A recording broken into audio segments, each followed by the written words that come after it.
বাংলাদেশে তো 14 এপ্রিল পহেলা বৈশাখ সবসময় আমরা পালন করে থাকি, আর এবার আমেরিকায় 26শে মে হচ্ছে পহেলা বৈশাখের অনুষ্ঠান হয়েছিল।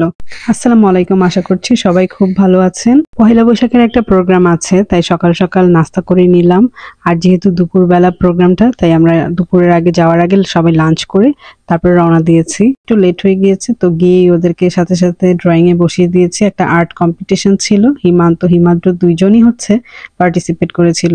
হিমান্ত সুন্দর মাশাআল্লাহ ড্রয়িং করছিল, হিমাদ্র আবার একটু অল্প অল্প ড্রয়িং করছিল। ওরা যতক্ষণ ড্রয়িং করছিল আমি আবার এখানে অনেক স্টল ছিল, যেহেতু পয়লা বৈশাখের মেলার মতন হচ্ছিল, তো এখানে তো স্টল থাকবেই, অনেক কিছুর স্টল ছিল, ঘুরে ঘুরে দেখছিলাম। আবার এসে ওদেরকেও একটু চেক দিচ্ছিলাম যে কি করছিল। স্টলগুলোর মধ্যে পাকিস্তানি ড্রেস, ইন্ডিয়ান ড্রেস আর বাংলাদেশি কিছু প্রোডাক্টস ছিল।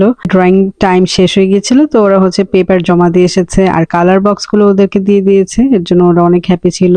আর এখানে হচ্ছে পহেলা বৈশাখ উপলক্ষে সুন্দর বাংলাদেশের যে স্কুটার থাকে সেগুলো, রিক্সা, এগুলো দিয়ে সুন্দরভাবে সাজিয়েছে। আর এখানে হচ্ছে একটা র্যালির মতন হচ্ছিল, তো সব বাচ্চারা দাঁড়িয়েছে, হিমাদ্র দাঁড়িয়েছিল।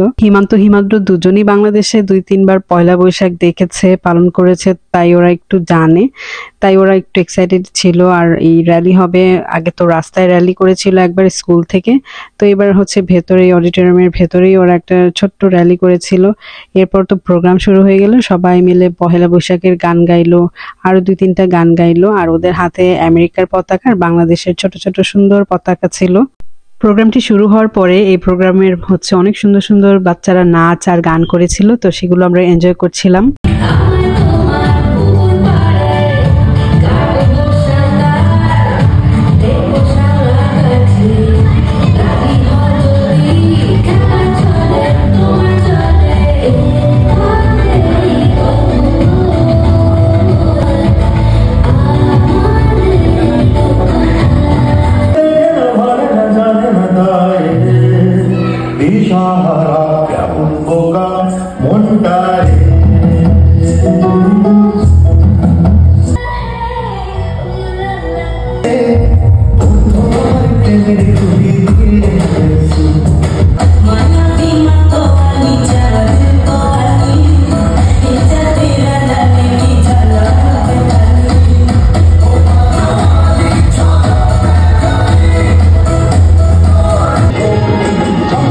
এত সুন্দর সুন্দর পরিবেশনা হচ্ছিল। আর আর্ট কম্পিটিশনে হিমান্ত হয়েছিল দ্বিতীয়, তাই ওকে অ্যাওয়ার্ড দেওয়া হচ্ছিল। আর ওই মোমেন্টটা ছিল খুবই একটা ভালো লাগার মতন, কারণ আমরা কেউ জানতামই না যে ও দ্বিতীয় হবে বা হয়েছে।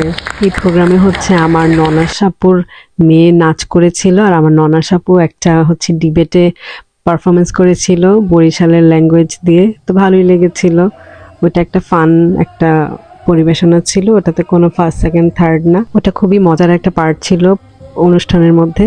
তো অনুষ্ঠানের মাঝখান দিয়ে আমরা আবার একটু স্টলগুলো ঘুরতে গিয়েছিলাম।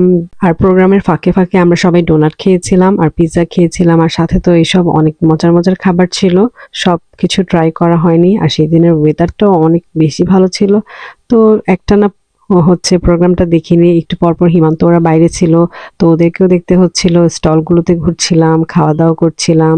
সব মিলিয়ে প্রোগ্রামটা খুব একটা খারাপ লাগেনি, কিন্তু মানুষ একটু কম হয়েছিল। আসলে বিদেশে যারা থাকে তারা হচ্ছে জানে যে দেশি প্রোগ্রামগুলো করার মধ্যেও যে একটা আলাদা মজা আছে। তো হিমান্তদের নিয়ে আমি এই প্রোগ্রামে গিয়ে খুবই ভালো লেগেছে। আর এখানে হিমাদ্র হচ্ছে ছোট্ট একটা বেলুন কিনেছিল, ওর ফিফি ওকে টাকা দিয়েছিল, তো ও আমাকে বলছিল যে কত টাকা দিয়ে এটা কিনেছে। ও নিজে নিজে কিনতে পেরে খুবই হ্যাপি ছিল। আর এটা ছিল প্রোগ্রামের একদম এন্ডে, সবাই মিলে একটু মজা করছিল। তো এই ছিল আজকে পহেলা বৈশাখের একটা সুন্দর অনুষ্ঠান। আর ব্লগটি আজকে এখানেই শেষ করছি, দেখা হবে পরবর্তী ব্লগে। সবাই ভালো থাকবেন, আল্লাহ হাফিজ।